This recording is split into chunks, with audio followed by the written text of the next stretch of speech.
Praise the Lord and good morning, folks. It is July 25th, and we're going to be in Nehemiah, the first chapter. The words of Nehemiah, the son of Hakachula, it came to pass in the month of Christov, in the 20th year, as I was in Shushan, the citadel, that Hanani, one of my brethren, came with men from Judah. And I asked him concerning the Jews who had escaped, who had survived the captivity, and concerning Jerusalem. And they said to me, the survivors who are left in the captivity of the province are there in great distress and reproach. The wall of Jerusalem is also broken down, and its gates are burned with fire. So it was, when I heard these words, that I sat down and wept and mourned for many days. I was fasting and praying before the God of heaven. And I said, I pray, O Lord, God of heaven, O great and awesome God, you who keep your covenant and mercy with those who love you and observe your commandments. Please let your ear be attentive and your eyes open, that you hear the prayer of your servant, which I pray before you now, day and night, for the children of Israel, your servants, and confess the sins of the children of Israel, which we have sinned against you. Both my father's house and I have sinned. We have acted very corruptly against you, and have not kept the commandments, the statutes, nor the ordinances which you have commanded your servant Moses. Remember, I pray, the word that you have commanded your servant Moses, saying, if you are unfaithful, I will scatter you among the nations. But if you return to me and keep my commandments and do them, though some of you were cast out to the farthest part of the heavens, yet I will gather them from there and bring them to the place which I have chosen as a dwelling for my name. Now these are your servants and your people, whom you have redeemed by your power and by your strong hand. O Lord, I pray, please let your ear be attentive to the prayer of your servant and to the prayer of your servants who would desire to fear your name, and let your servant prosper this day. I pray, and grant him mercy in the sight of this man, for I was the king's cupbearer. And it came to pass in the month of Nisan, in the 20th year of the king Xerxes, when wine was before him, that I took the wine and gave it to the king. Now I had never been sad in his presence before. Therefore the king said to me, why is your face sad, since you are not sick? This is nothing but sorrow of heart. So I became dreadfully afraid, and said to the king, may the king live forever. Why should my face not be sad when the city, the place of my father's tombs, lies waste, and its gates are burned for fire? And the king said to me, what do you request? So I prayed to the God of heaven, and I said to the king, if it pleases the king, and if your servant has found favor in your sight, I ask that you send me to Judah, to the city of my father's tombs, that I might rebuild it. And the king said to me, the queen also sitting beside him, how long will your journey be? And when will you return? So it pleased the king to send me, and I sent him, and I set him a time. Furthermore, I said to the king, if it pleases the king, let letters be given to me for the governors of the region beyond the river, that they must permit me to pass through till I come to Judah, and a letter to Asaph, the keeper of the king's forest, that he might give me timber to make beams for the gates of the citadel, which pertains to the temple, for the city wall, and for the house that I will occupy. And the king granted them to me according to the good hand of my God upon me. Then I went to the governors in the region beyond the river, and gave them the king's letters. Now the king had sent captains of the army and the horsemen with me. When Sanballat the Horonite and Tobiah the Ammonite official heard it, they were deeply disturbed that a man had come to seek the well-being of the children of Israel. So I came to Jerusalem and was there 3 days. Then I arose in the night, and I and a few men with me, and I told no one what my God had put in my heart to do at Jerusalem, nor was there any animal with me, except the one on which I rode. And I went out by night through the valley gate to the serpent well and the refuse gate, and viewed the walls of Jerusalem which were broken down, and its gates which were burned with fire. Then I went on to the fountain gate, to the king's pool, but there was no room for the animal under me to pass. So I went up in the night by the valley, and viewed the wall. Then I returned back and entered by the valley gate, and so returned. And the officials did not know where I had gone, or what I had done. I had not yet told the Jews,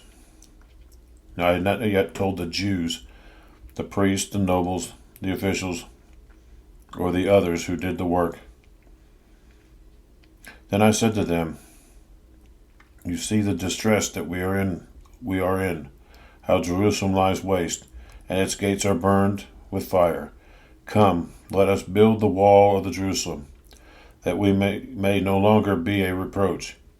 And I told them of the hand of my God, which had been good upon me, and also the king's words that he had spoken to me. So they said, "Let us rise up and build." Then they set their hands to this good work. But when Sanballat the Horonite and Tobiah the Ammonite official and Geshem the Arab heard of it, they laughed at us and despised us and said, "What is this thing that you are doing?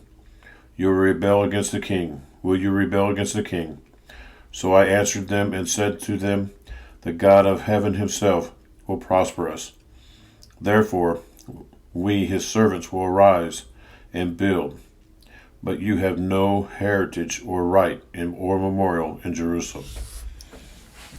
Psalms 88, 11-18. Shall your loving kindness be declared in the grave, or your righteousness or your faithfulness in the place of destruction? Shall your wonders be known in the dark, and your righteousness in the land of forgetfulness? But to you I have cried out, O Lord, and in the morning my prayer comes before you. Lord, why do you cast off my soul? Why do you hide your face from me? I have been afflicted and ready to die from my youth. I suffer your terrors. I am distraught. Your fierce wrath has gone over me. Your terrors have cut me off. They came around me all day long like water. They engulfed me altogether. Loved one and friend, you have put far from me, and my acquaintances into darkness. Proverbs 21, 25 and 26. The desire of the lazy man kills him, for his hands refuse to labor. He covets greedily all day long, but the righteous gives and does not spare. Acts 25, 1-27. Now when Festus had come to the province, after 3 days he went up from Caesarea to Jerusalem. Then the high priest and the chief men of the Jews informed him against Paul, and they petitioned him, asking a favor against him, that he would summon him to Jerusalem, while they lay in ambush along the road to kill him. But Festus answered that Paul should be kept in Caesarea, and that he himself was going there shortly. Therefore he said, "Let those who have authority among you go down with me and accuse this man, to see if there is any fault in him."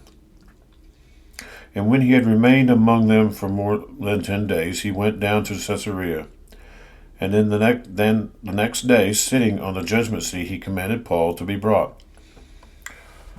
When he had come, the Jews who had come down from Jerusalem stood about and laid many serious complaints against Paul, which they could not prove, while he answered for himself, "Neither against the law of Jews, nor against the temple, nor against Caesar have I offered in anything at all."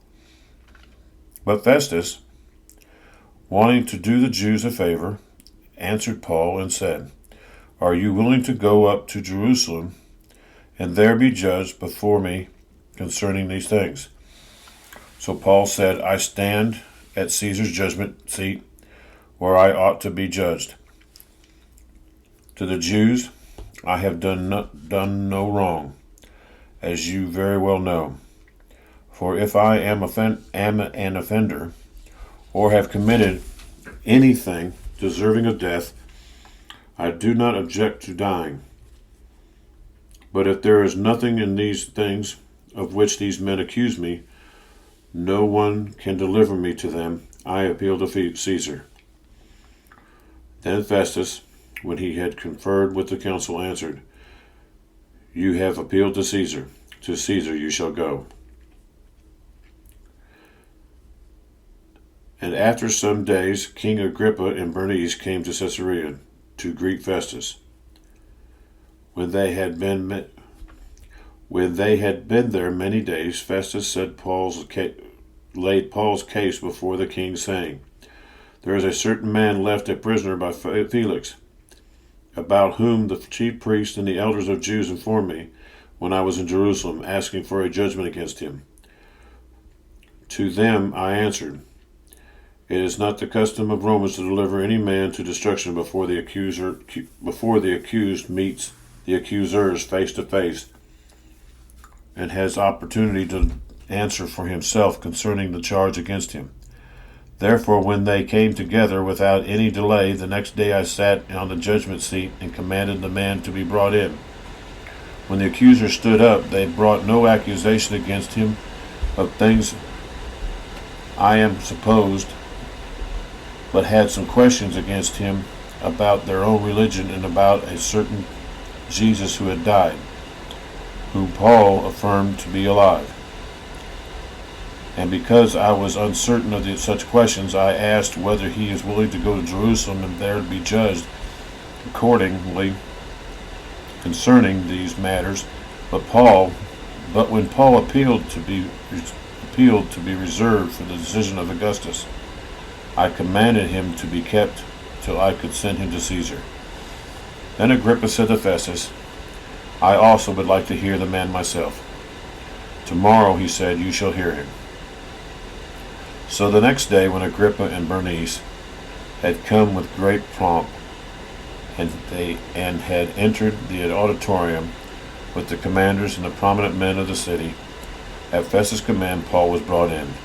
And Festus said, King Agrippa and all the men who are here present with us, you see this man about whom the whole assembly of the Jews petitioned me, both in Jerusalem and here, crying out that he was not fit to live any longer. But when I found that he had committed nothing deserving of death, and that he himself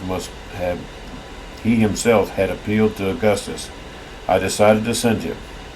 I have nothing certain to write to my Lord concerning him.